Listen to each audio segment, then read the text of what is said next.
we've had a few technical difficulties, but I think we've got them all lined out now, so we're ready to roll. Tonight I'm going to welcome Barry Bardoe, and he's an information warfare specialist. And I'm very excited about this because I don't know a lot about the topic. And what he's mentioned to me last Tuesday when we had a little chat, it's really made me think about how we are dealt information and what we're expected to do with it as a community and how it affects our lives. So welcome, Barry. Thank you so much for joining us tonight. Could we start off by you telling us a bit about yourself and how you came to get into this profession? Yeah, absolutely. I'll start off by a little disclaimer that anything I talk about tonight is very much my own personal views, the result of my own personal research, and I'm not speaking on behalf of any person I've ever worked for or anything like that, and we will talk about purely public domain examples. But I suppose the term information warfare is fairly loaded. So I'm going to start with the definition of that, which will explain a little bit about what I do and what my background is. According to 9Jul from the National Defense University in the US, information warfare is, if I may look at my notes, conflict or struggle between two or more groups in the information environment. So I got involved with, and that can take in a big range of things from, you know, PR to marketing to disinformation. I got involved many, many years ago in marketing and PR and professional writing and analysis and all those sorts of things, and have since worked for government, military, political and private concerns.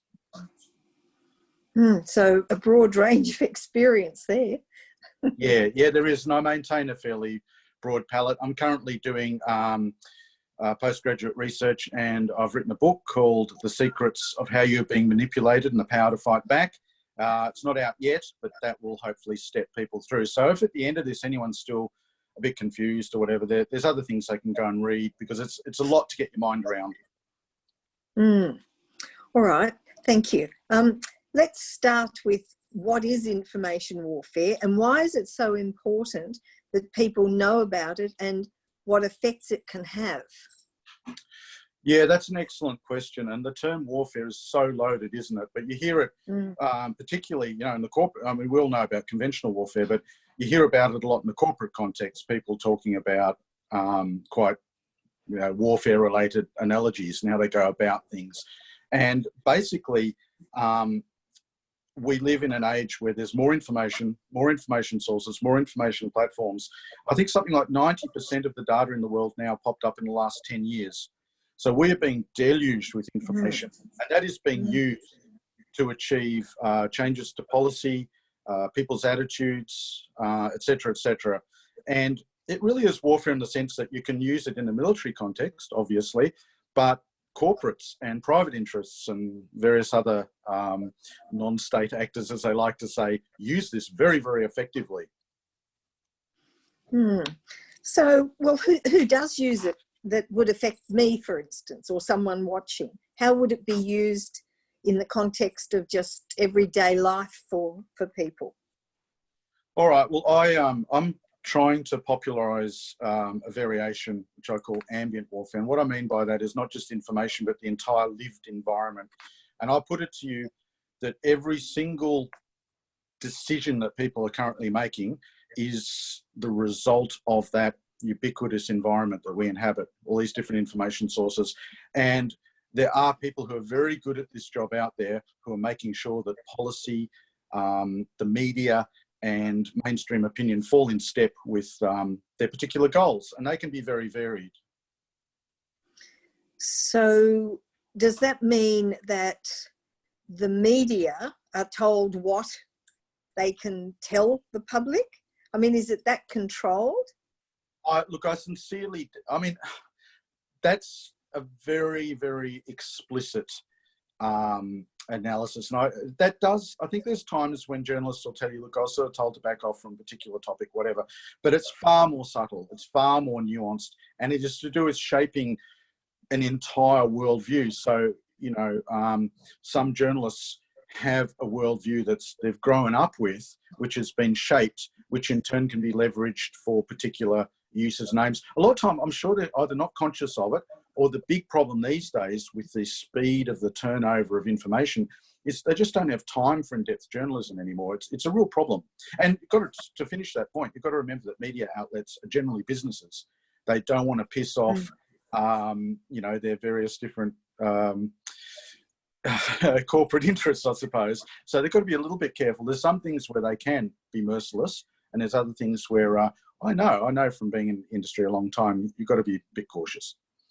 Okay. Okay. And you did mention the use of neuroscience when we had a chat the other night. Can you tell me where that fits into this?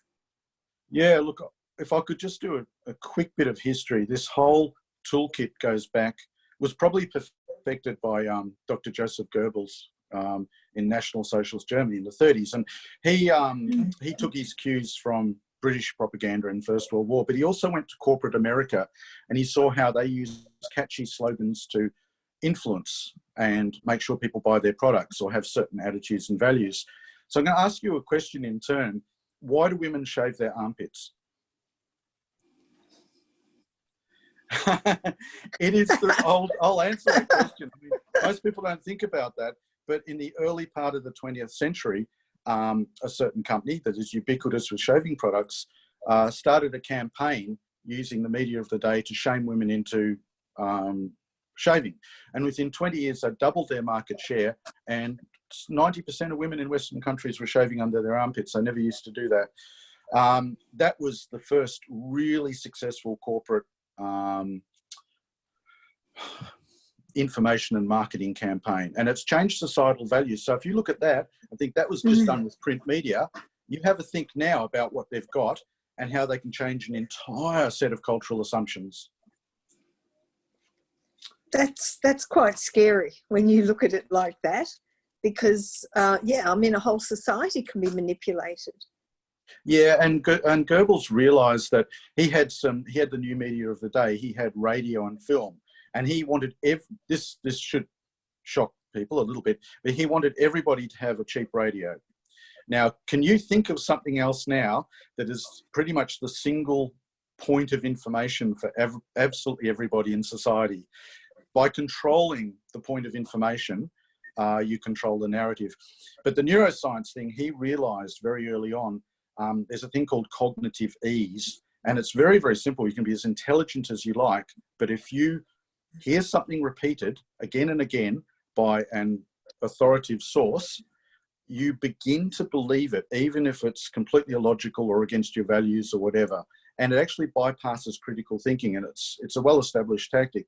So his thing was, you have an authoritative source and you repeat it again and again and again, and you know, Europe's most progressive country will suddenly go, hey, let's follow a genocidal maniac to oblivion. You know, it makes people do crazy illogical things.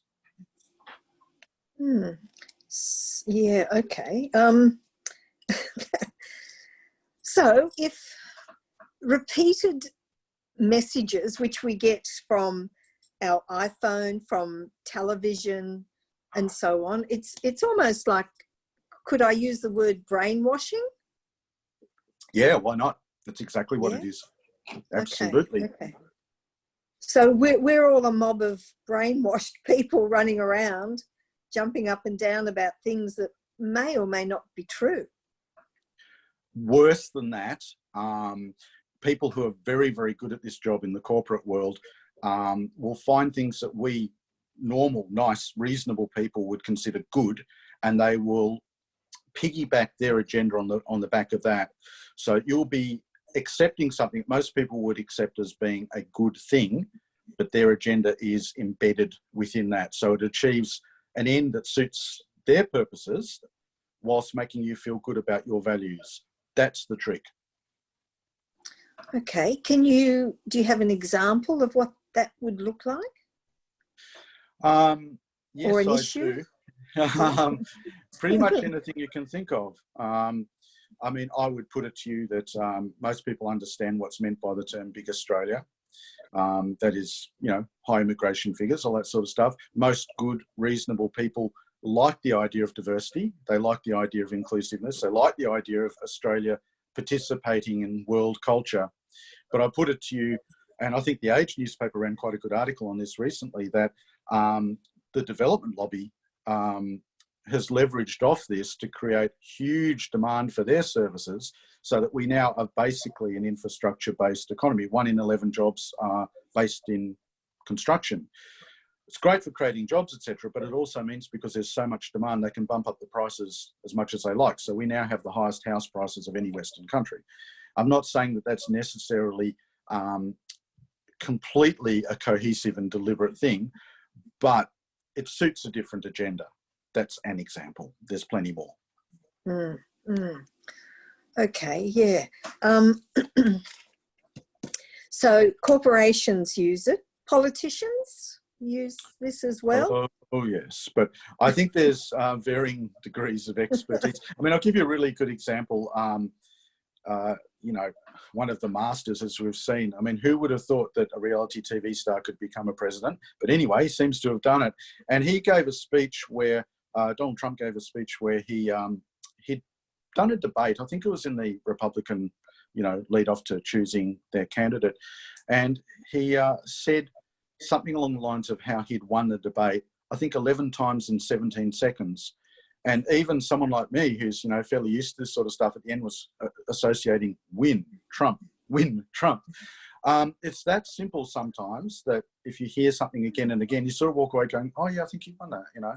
But it's generally much more subtle, and it works a lot better if you approach it from a whole lot of different angles. Like if you have a whole lot of different information platforms saying a similar-ish thing, you start to just accept it, and you have to really take a step back and go, is that actually what I believe or is true or whatever? Yeah, I mean, I'm finding it very difficult to decipher truth from fiction in a lot of what's happening today. Like if we can talk about the lockdowns and to me, none of this makes sense, because I don't see pandemic numbers happening. Not to say it's not a real virus and it's not happening, but the way everybody is just simply falling into line, and a very few people are questioning it. Everybody's, you know, got their masks and they're staying home. They're doing what they're told without question. And to me, I just think, how does a whole huge society behave that way? Why does that happen? That's a really interesting question that speaks of the power of this. And I'll put a disclaimer in front of this that, like you, I'm not suggesting that it's not a thing. And I'm not suggesting that, you know, you shouldn't behave responsibly or any of those sorts of things. Let's just talk about the mechanism rather than the actual thing itself. I had a conversation with a colleague, I think the end of last year, and we're just sort of talking about how long would it take to change society beyond recognition if you set yourself the goal of doing it. And in National Socialist Germany, I think Triumph of the Will was filmed in 1934. They only had a year, and by the end of a year, it's like it was unrecognisable to what had preceded it. So that was an amazing job back then with the technology of the day. But as you see, we have now all decided on a very different way of living, or accepted a very different way of living, based upon the fact that authority figures have come out and said this is how it is, and everybody in the media and everybody has basically agreed. Now, whether that's right or wrong is not what I'm going to debate. It's just a matter, you can see these mechanisms, when it comes from enough angles, people will accept it. That's the extent of my point. Okay. So, yeah, well, from a corporate perspective then, if you're wanting to sell a product, it must be quite easy, actually. A bit of advertising, repeated advertising, because, I mean, I know we don't watch much commercial television, but we do watch the football. And every time there's an ad, it's the same ad, it's the same ad, it's the same ad. And I guess that's a part of it, isn't it? That these days is almost a smokescreen, because we're very, very used to identifying explicit advertising, and most consumers are pretty exhausted by it, but they do it so that you can see, so you can almost say to yourself, hey, I'm not being tricked, I can spot the advertising. What influences you are subtle things embedded in the overall information landscape. Like, for example, I had a corporate client years ago, and we set up countless authoritative-looking websites which had discussion of things which in turn would lead towards their desired outcome. And there's an example of an election where there's a site that sort of asked you all these questions and told you which party most closely aligned with your values. And coincidentally or not, this same party was always the result. I can't think of the exact example, but things like that, which funnel from multiple sources. So you go, I'm too smart, I don't fall for advertising. But meanwhile, your entire landscape of information has been tampered with. So, well, manipulation, isn't it? It's almost hypnotic, really, isn't it? You come to a point of belief even if you don't believe it. Absolutely, and it is very, very powerful. And the other thing that's very, very powerful, like cognitive ease, is incredible.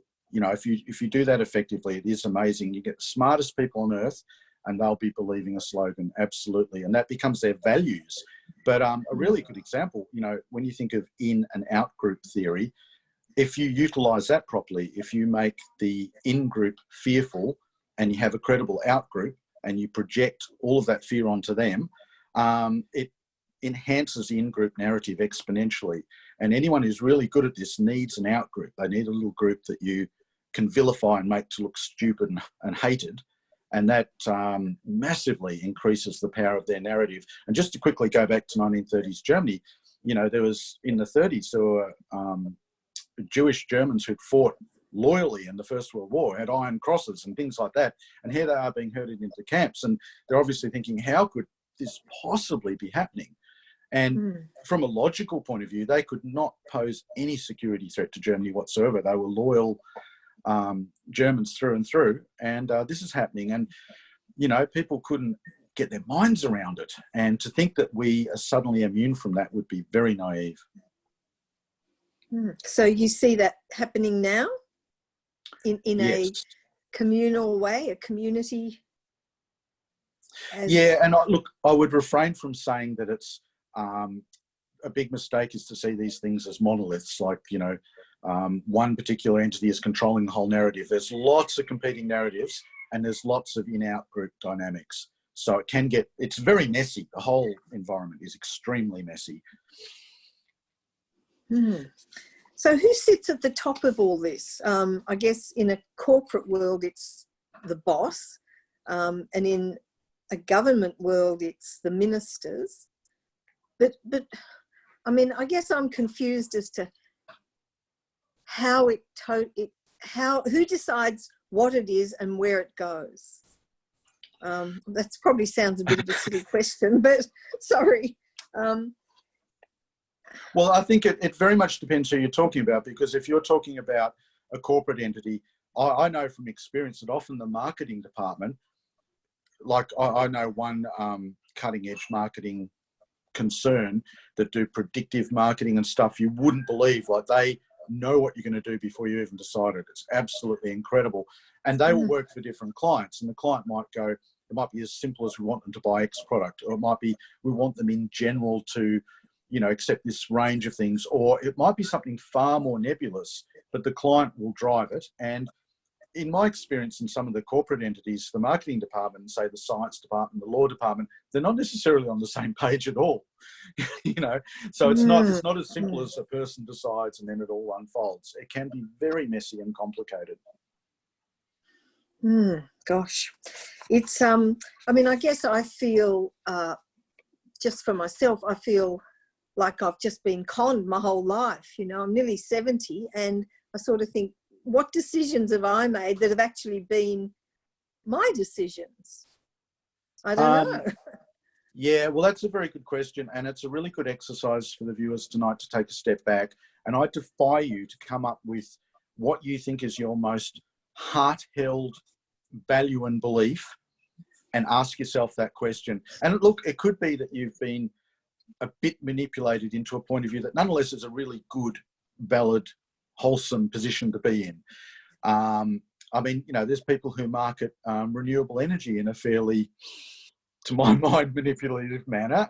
All advertising manipulates to some degree. You know, your desire to do good can be a source of manipulation as well. But it's a really interesting exercise to step back and go, you know, what do I believe and where did that idea come from?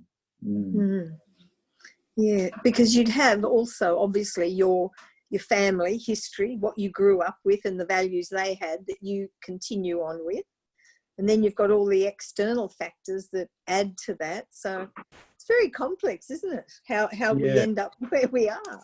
Yeah, and I think, leftist philosopher Lewis Althusser talked about how he never really thought that he had any real original scope for your own thinking. It was either the state or what you've described, your cultural environment informed what you thought pretty much all the time. And you have to really consciously deconstruct that and step back and analyze your position, because there are millions of competing interests trying to guide people in certain directions. And the really explicit stuff like, you know, stay at home, blah, blah, blah, I think most people can see that that's explicit, but there's a million more subtle things in a million different topic areas.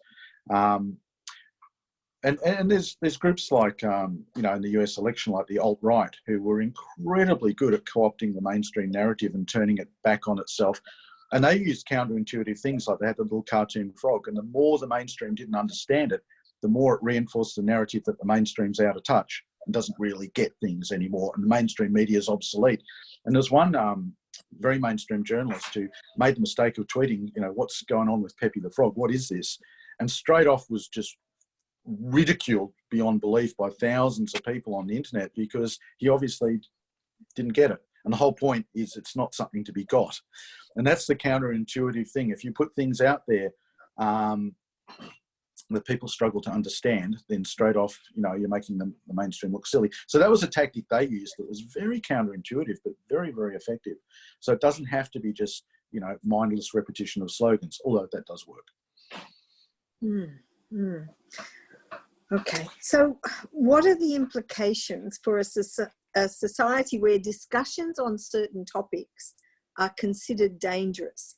How does the techniques of the neuroscience or the bypassing critical thinking, how does that fit in with, well, topics that we really aren't meant to discuss? Yeah, look, there's certain topics, and I'm sure we both know what we're alluding to, but there are a range of topics now where if you were to bring them up and just request a rational discussion about them, you'll be horrendously vilified.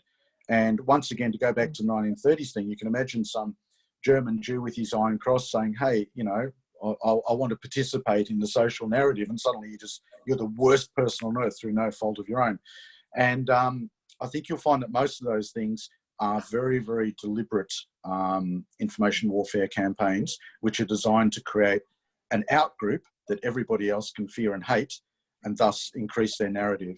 And they spend a lot of time discrediting people who might interrupt that process. So it becomes an agenda to focus on for certain groups, I suppose, that have a vested interest in a certain outcome. Yeah, absolutely. And look, wherever there's billions of dollars involved, you can bet some of this is going on. And there's, you know, so many different examples. I mean, ISIS have been brilliant at upending the dominant Western narrative, not on the battlefield so much, but certainly in the internet. You know, they've done an amazing job. And what people don't see is, you know, they hear about the violent stuff they upload, but they upload a lot of other stuff that's very, very clever that really questions, you know, the West's moral superiority. So there's that sort of side of it you can do really, really cleverly. But the corporate interests try to control the information environment as much as possible. So they control the first page of a Google search, and therefore 95% of searches. If people are contrarians, if they're really well-credentialed people, they'll destroy the credibility of their qualifications. Even absurd things where an entire university is, you know, supposedly not valid because a particular academic questions their point of view. These sorts of tactics, it's not just one thing. It's very complicated, and they're very, very good, as I described, at setting up seemingly authoritative bodies and websites and advocacy groups, which are really just fronts. And yeah, there's some fantastic information about that. So when you do a search and you find these websites that sort of seem to very solidly support a particular thing. Often it's just, you know, it's just information warfare. It's just a front. So, but you'd have no way of knowing that, would you? So you could go on believing everything that's on that website.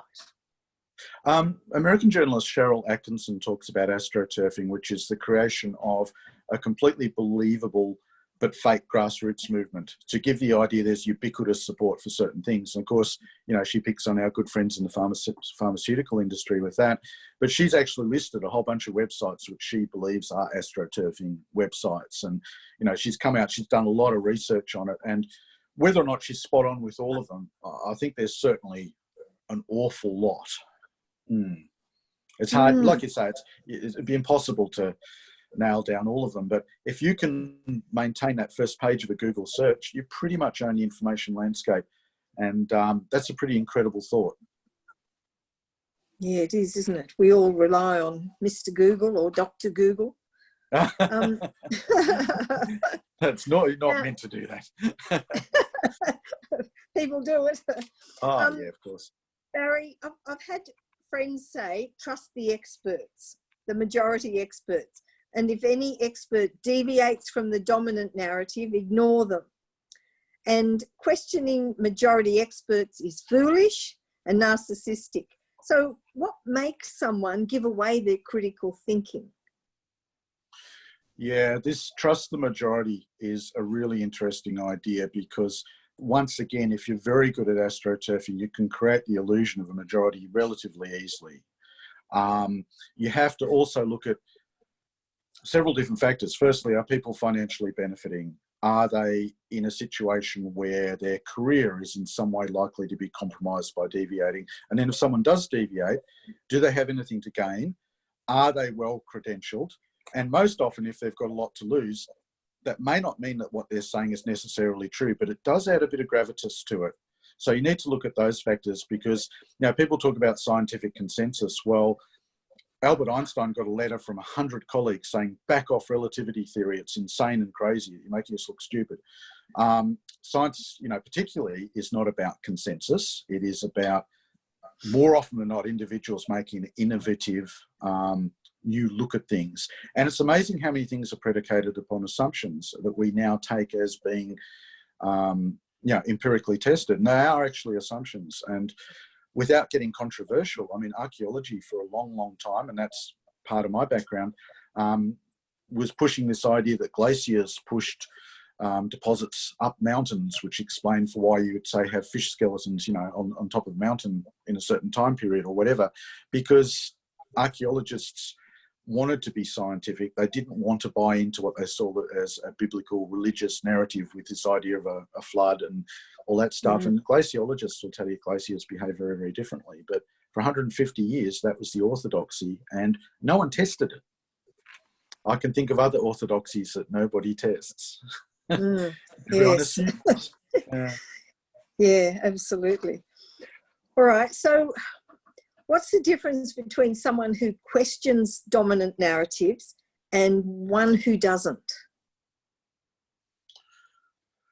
They threw me with that question, because it's a good question, but I guess it's just, do you want to have an individual worldview and be prepared to be wrong and all of the stuff that goes with it, or do you just want to go along with what you're told to do? And if you had utter faith that every single aspect of policy and regulation and corporate interests were all acting in your best interests, that would be fine. If you doubt that, you should start doing a bit of questioning, yeah. Okay. So, yeah. And I think what I certainly see a lot more people now are, I call it awake, because they're questioning what's going on, and certainly the trust of governments is less than it used to be. We question their motives of why they do things now. So I guess that there's probably, I think, a lot more people starting to wake up and question things. So is part of the strategy to manipulate people so they can like unwittingly go and manipulate their own family. So, you know, if I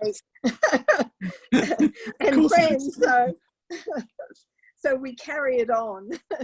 We carry on whatever it is. It's, I think, you know, who was it? Lennon, who coined the term useful idiots. And if you can, and in marketing, like in corporate marketing, if you can make someone go and do the marketing for you and not pay them, that's a better outcome. And the useful idiot idea is you create a mindset where people accept your values and assumptions, and then they go and do all the hard work for you. And that's why it's so hard to prove explicit connections with some of this stuff, because people are doing it for free off their own bat. And that's what, to me, is, you know, is quite incredible. Just to cover off on that thing with politicians before, I would say that, you know, my experience of politicians is there's undoubtedly some great ones out there that are in it for the right reasons. It is the hardest job on earth, and you've got to be an expert at absolutely everything. You are reliant upon the people advising you, and they do get it wrong. And I think now there's, you know, we expect our politicians to be perfect, and part of the thing they're dealing with is a feedback loop with social media where, you know, people are so hysterical about things and so unthinking, and in turn politicians are put in a really tricky situation where they've got to be seen to be doing something. And I don't know, I think it all feeds, it's reaching this sort of critical mass of all feeding off each other so quickly that it's really, really hard to take the time you need to step back and go, this is good policy, or, you know, this piece of research requires another week, because everything's turning over in such quick timings. Yeah, it's very confusing times, and it is confusing times. Yeah. It is a confusing time. I mean, right now we're in times that are changing every day, and we'll probably never quite go back to what we had before. Whether that's good or bad, we won't know until we move through it. But I think that this is the most confusing time I've certainly ever seen in my lifetime. Absolutely. And it's quite unsettling, I guess, is a word I would think, what we're living through now. And I think people are wanting directive, they're wanting security, they want to know they'll be okay. And that's not life, though, is it? That's not life. That's not life. And I think you make a really good point there, that part of the problem, and you see this on social media, is people now have an almost, I mean, I was talking to my doctor the other day about all of this, and he said, you know, people now you know, have this expectation that they'll be completely safe all the time, and everything's about managing risk. Like, you know, 400 people died in the last year in Victoria on the roads, or something like that. Don't quote me on that, but a lot. And you know, when you go on the roads, you are managing risk. Everything you do is about risk, and we'll all die and all those sorts of things. But I think now there's this expectation, and a lot of these, particularly corporate interests, really push this idea that, you know, we'll offer you complete assurance and safety, and you won't have to do anything. You can be lazy and we'll take care of it all. That culture is a real problem. The other thing is disinformation. Now, if you're really good at information warfare and you want to discredit people who are causing you trouble, you'll chuck disinformation in there that by association will make them look ridiculous. And that's the problem too. A lot of people who, as you put it, are sort of waking up, are starting to also go, well, if we've been lied to about this, then we've been lied to about every other thing. Good information warfare has quite a lot of truth in it. So you have truth, but then you put your little agendas in amongst the truth. So discerning all of that, you know, I implore people to really critically think about what they're accepting during the waking up process as well. It's really tricky. It's really tricky, isn't it? Yeah, well, there's some, you know, if money's involved, if billions of dollars are involved, you can bet that somebody is pretty keen to continue making that kind of money. If something, you know, my experience certainly is when people come up with complex conspiracies involving agencies from all these different countries, I can't buy into that, because I know that well, I don't want to disparage any government agency, but it is complicated coordinating things on a much lower level, let alone that. And these days, as Edward Snowden showed, just all you need is a memory stick and you lose security. So the more people you've got involved, the harder it is. So something really, really complicated that doesn't have any sort of real logical imperative is very, very difficult, I would imagine, these days. But when there's billions of dollars involved and you've got a really good marketing department and really good lawyers, you just keep at it and spend the money and reap the results, I think. Yes, and make people want what you're going to give them. Yeah, even if it's not good for them, and even if it makes no logical sense, and particularly get them fearful. Fear is a fantastic motivator, and once again, going to the present situation, people are beside themselves with fear, and realistically, for the average person, they don't need to be that fearful. By all means, do whatever they perceive the right thing to be, but they don't need to be beside themselves, sick with fear. And I know people now who are probably going to wind up very ill because moment by moment they're terrified of what's going on. Yeah, I agree, and quite paranoid with it. They wiping their hands every second, and it's fear is a great controller, I think. Absolutely. Yeah. Can I ask you, Barry, what are your thoughts on social media farms? What does that mean to you?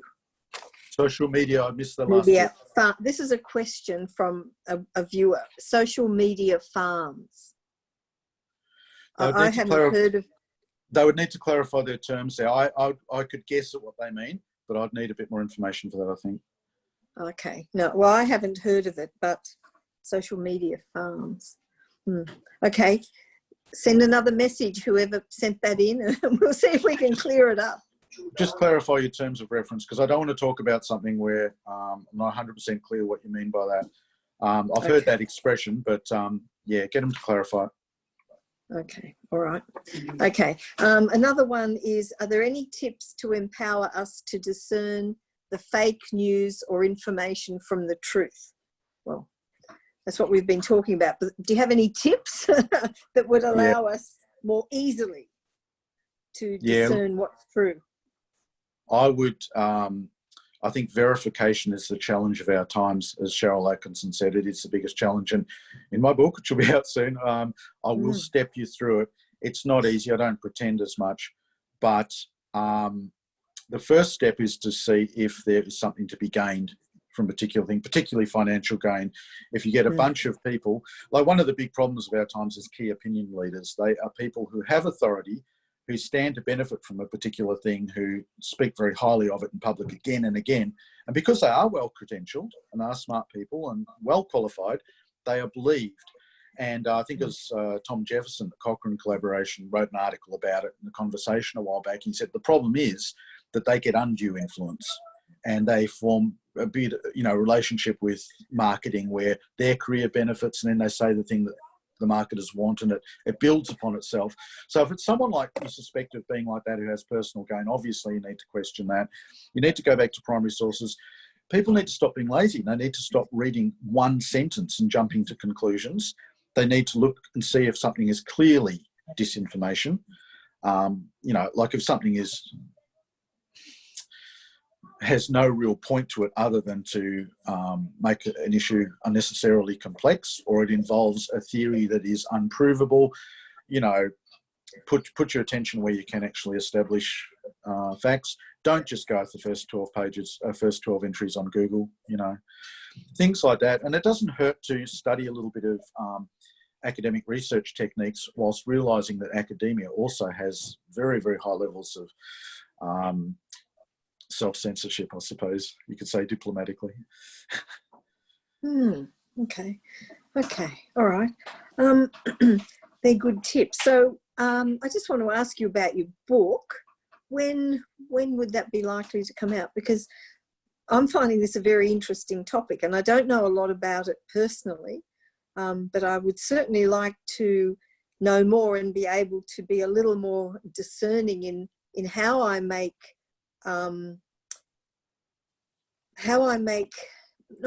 my beliefs or my choices around what I'm hearing, to find the truth. So tell me, when is this book coming? I've finished the draft of it, and I was going to go through conventional publishing, but I've decided to whack it online because that's the spirit of the age. And I'm hoping the last quarter of the year should be before the end of the year, hopefully, if all things go to plan. And maybe we can catch up again and sort of talk about it when it is available. Definitely. Yeah, that would be good. And I've written it in a way where a completely non-expert person can step through it, see the history of it, how it works, and then give them a toolkit so that they can go away and have a chance.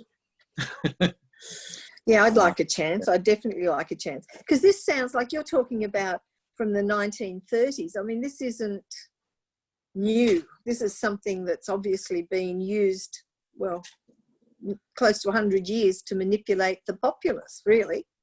I would suggest to you that 5,000 years ago, someone was writing on a papyrus that Ramesses II is not a god. This stuff's been going on a very long time. And like I said, the National Socialists in Germany, they got their cues off British propaganda in World War I.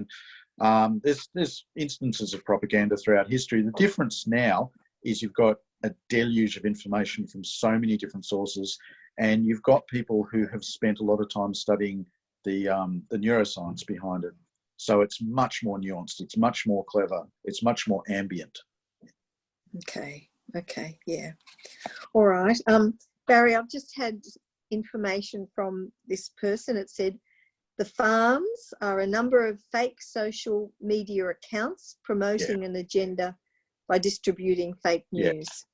Yeah, absolutely. And look, there's probably different terminology I might use for that.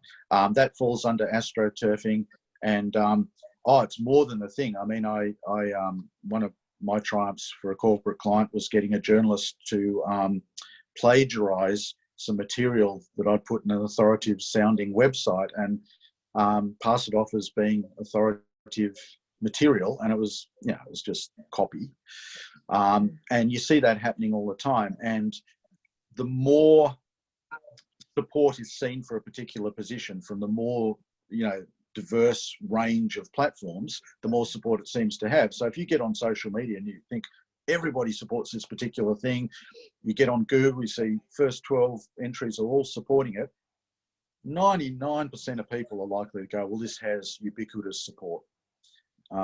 It's really, the battle for that first page on Google and social media is literally warfare. It is people. There's a lot of articles now, people talking about the weaponization of social media and memes, and depending on your perspective, people are either right or wrong. But there's trillions of fake grassroots things going on in social media, which even makes it even more complicated. So yeah, I thought that's what they were getting at. Yeah. Yeah, it's enormously complex, and I don't know, I guess I feel a bit I've been had all these years. Yeah, absolutely. And the thing I'd exhort people to is it's okay to be wrong. There's a few things where I look back, maybe an article I wrote 4, 5, 6, 10 years ago, and I go, oh, I cringe, or I've changed my perspective, or I've got new information. That's totally cool. And I think what they exploit is people who are inflexible. Like once you got someone on board, they just won't incorporate a new idea or new information. And that's a very interesting human foible. Can I just quickly talk about, I reckon, the best slogan I've heard for a long, long time, Make America Great Again. Now that is brilliant because humans have a natural desire to romanticize the past, which is why folk music exists. The past was always better. So he's not only tuned in on this American desire to be great, but he also tuned in on this whole romanticization of this mythical past that probably never existed in the first place. But that's regardless of what you think of the president, that is genius sloganeering. And corporate interests are incredibly good at these 4 or 5 letter words, slogans that just resonate with people, and it becomes their belief and their worldview. That's genius when you achieve something like that. Mm. It is, yeah. And I guess just going back to the last point is that if you see, like on Google, the first 12 points all say the same thing, the first 12 little sites. And I think people want to be part of a tribe. They want to be in the accepted, the in-group. So from that perspective, maybe it's even easier to manipulate or to get people to think in a certain way because they want to be accepted. Absolutely, and that's the in-out group theory stuff. And people love to be part of that. You'll notice something like, regardless of what you think of, some of these topic areas, you'll notice that often you'll hear a statistic like 97%, agree with a particular thing. You hear that figure, or high 90s, a lot. Now, the idea behind that is it shows an overwhelming majority support for something, but it gives a little pressure valve for those few naughty people who disagree. So if someone comes up who's well-credentialed, who disagrees, and go, oh, they're just part of that tiny percentage, and you've explained them away really quickly and easily while still holding the majority perspective. If you were to claim 100%, the second someone dissents, you look stupid. So you notice a lot of the time on an issue, there'll be this claim of, 90+% of people. Yeah, I have seen that. Yeah, that's interesting. Okay. Quite deliberate. You've got deliberate, yeah. Manipulative. Yeah. Okay. Sorry, just another question coming in. Well, again, just saying how they're so distressed that they feel that there's, so much disinformation out there that they've not necessarily made a good choice around their stance. So, but, you said you can be wrong. It's okay to be wrong. Get new information and see where it sits for you, isn't it? Look deeper, dig deeper into things. Yeah, and I think that goes back to what we were talking about before, that there is an expectation now that you'll be perfectly safe and you'll be perfectly protected all the time. And life is about challenges, mistakes, things not turning out the way you want. And, one of those, very successful people, I forget who it was, said that, success is built upon multiple mistakes that you've learnt from. So if you've got the humility to turn around and go, oh, in the light of this better credentialed information from someone who's, not in the pay of whoever or whatever your perspective is, if you have the humility to then go, well, this information is probably of higher quality than what I previously was buying into, that's all part of progressing. But I don't think there's a single person in the world who would have a completely clean slate for perfect information, because it's not out there anymore. And I don't know who would. And I think even people at the top of corporations are getting disinformation from other corporations, and certainly out in, a situation with, groups like ISIS or the alt-right or any of those, they're feeding so much disinformation in there, and various governments are, and it's an absolute quagmire. And I think I read recently that the Pentagon's fielding 800 cyber attacks a week, and a deluge of information that may or may not be reliable that they have to sift through. And that's overwhelming. So it is very, very hard. And I think people have to release this idea that they're going to have this completely pure, uncluttered worldview. It will be evolving all the time. And I think you have to have that attitude. It's always a work in progress. Yeah, it's a good way to look at it. I've just got another question. Have you heard of Nesara Gesara? I'm not sure if that's how it's pronounced, Nesara Gesara. And is there any truth to it? Do you know what I'm talking about? Because I haven't heard of it. Oh, no, you got me on that one. There's a lot of very arcane stuff out there. I was in the company of someone who was hitting me with a whole lot of stuff the other day, and part of me is thinking, oh, this is disinformation. The other part's thinking, I need to go and check on some of this stuff. I don't profess to be across, every sort of issue on the internet, but I am, very familiar with how you get an agenda accepted. Okay, yeah, it's really interesting. I'd certainly like to learn more about it, that's for sure. It's quite fascinating. Okay, Barry, is there any last little message you can give to our viewers? Yeah, I suppose just to reiterate that last point, don't give up. Embrace verification as much as you can, as difficult as that is now. Be, rationally skeptical whilst open-minded. There's a lovely balance there. And, any advance in science has always, trod that line. And be humble, and I think there's a lot of people in the conspiracy theory world who, it's almost like an arms race, and they become special because they propose something more outlandish than the next person. Don't be that guy. Be the person who actually goes, well, perhaps this isn't right, or this is, and have that humility. And understand that the mainstream news is best described as news entertainment. So there will be truth in there. There'll be stuff that's inflamed. There'll be stuff that's advertorial. Lots and lots of sport. Remain open-minded but critical. Okay, remain open-minded but critical. I like that. Thank you.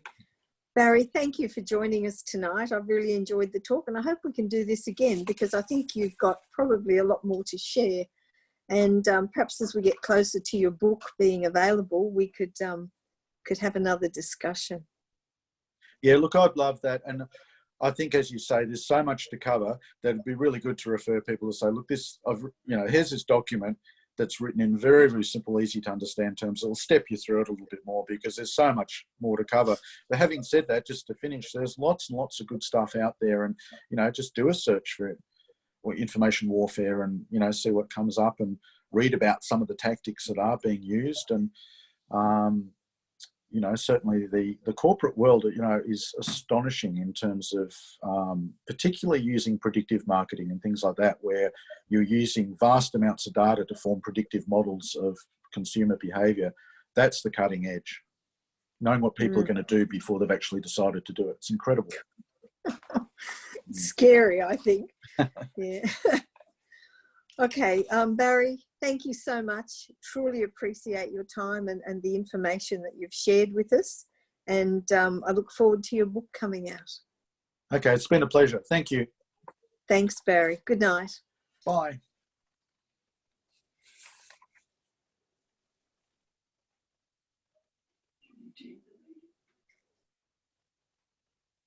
I'll just end the meeting.